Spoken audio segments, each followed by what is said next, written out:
How's it going, everybody? Today I'm going to try to give you a quick look and review of the Rago Fabrication full width winch front bumper for the 2025-2026 Trailhunter. So I'll go through some tips and tricks, some gripes, and tell you about why I chose this bumper. So first and foremost, I wanted something with high clearance, and clearly this offers that. As you can see, the other deciding factor for me was the fact that this bumper retains the factory OEM light bar and fog lights. So I really wanted to keep those, and I got to.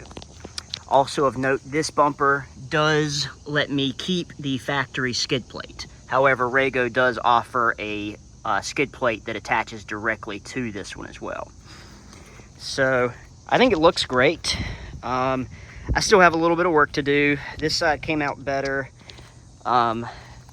Here I really butchered this front fender, cut it too short, so I've already ordered a replacement, and I'm going to do a better job of trimming that. One thing they don't give you, but I recommend, is buying some edge trim. This makes this look a lot cleaner than having, jagged edges.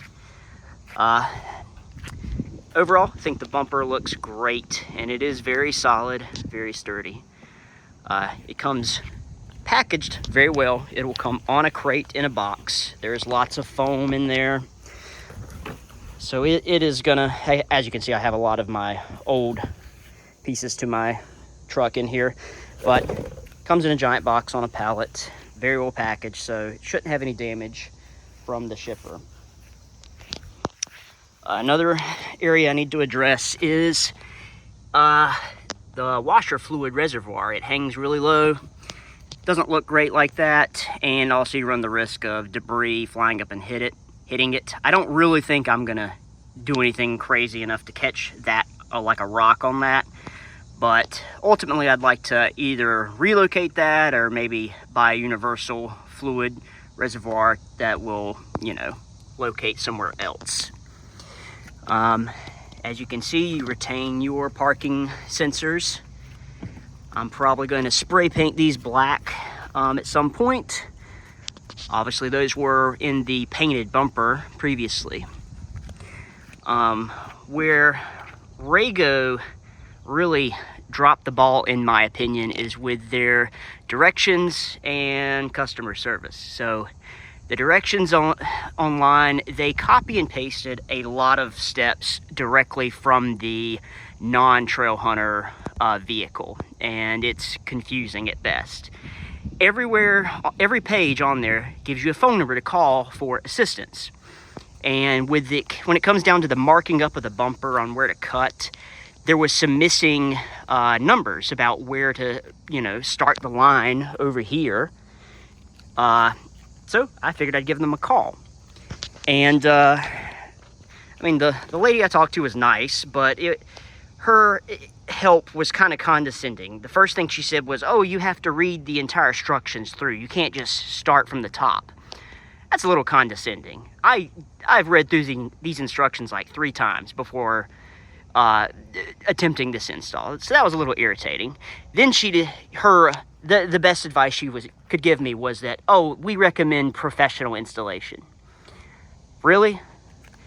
Anyway, I'm also not in love with Rago's customer service, as I also bought their molly panel for the interior. Mine came damaged, and you know what they do? They send you a can of paint and tell you to fix it yourself. That's honestly pretty shit customer service, in my opinion. But whatever. Overall, I'm happy with the bumper.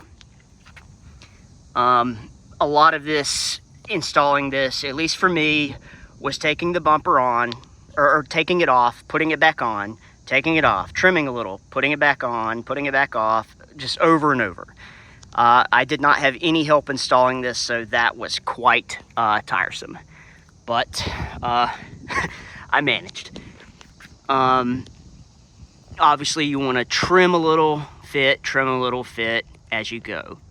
Another annoyance, these plates right here, these metal plates, obviously there is, these are bolted on, and there's metal behind these. You don't need this, but it looks better with them. The annoyance was the bolts that are provided for these don't fit the holes in the actual bumper. I had to drill them out for them to fit. You would think, you know, they'd fit from directly from the fabricator. Anyway, I just drilled them out, hit them with some paint so it doesn't rust, and I had to do that on both sides. Another little annoyance. Another huge tip, I realize I'm rambling, but we'll get through this.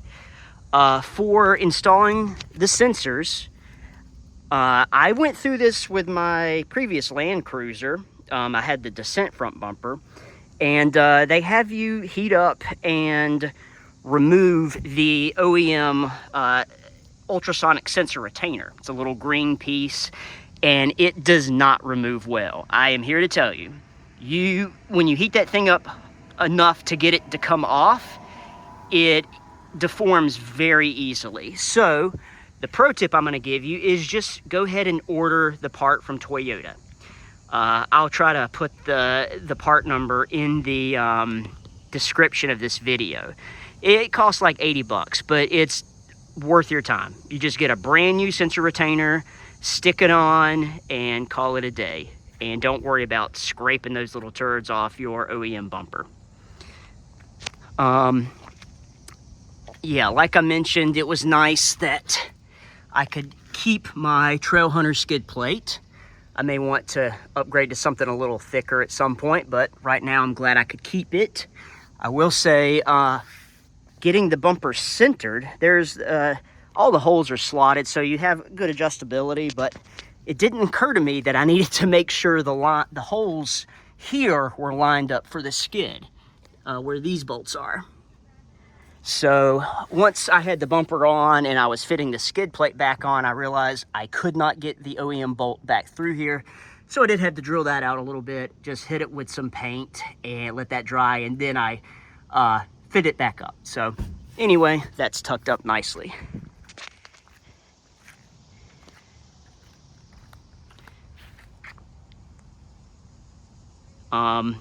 This is a winch capable bumper. This is the winch plate. I do not plan on adding a winch, so I have not installed this. I did begin to install it because I thought it might make fitting the bumper easier. However, the problem is my hardware kit, it came with spacers for this front support bracket. Let's see if I can find it in here. This piece, vertical piece hanging down here, there's a spacer that comes so you can push this out. If you don't use that spacer and you install the winch plate, which fits in between here, you're gonna have a pretty sizable gap between the grill and the actual bumper here, all the way down. It's gonna be a 1/2 inch gap. So originally I installed the winch plate I figured it might keep a little debris from coming up through the sides and hitting the radiator. So I figured, why not? And I'll just install it anyway. But what they failed to give me was screws or bolts that were longer to replace the OEM bolts for that grill support. And so without the OEM bolts just too short, so they won't work with the spacers. So I'm unable to extend the grill support out, and therefore I was gonna have that gap. So anyway, I wasn't gonna use it anyway, so I pulled it back out and installed it as is. Overall, I'm happy with the bumper. I really like the Descent front full width bumper they have coming out, but it does not retain these fog lights and light bar. You would have to go aftermarket, which is not a big deal, but I wanted to keep the OEM one. So I've also had a better experience with Descent off-road in general. So if you're on the fence, I would wait and hold out for the Descent bumper. With that said, I'm happy with how this has turned out, and I'm going to be, like I said, finishing up a few things, like fixing that front fender, which I've already ordered. If you have any questions, leave them in the comments. I'll get back to you as soon as I can. Thanks for watching.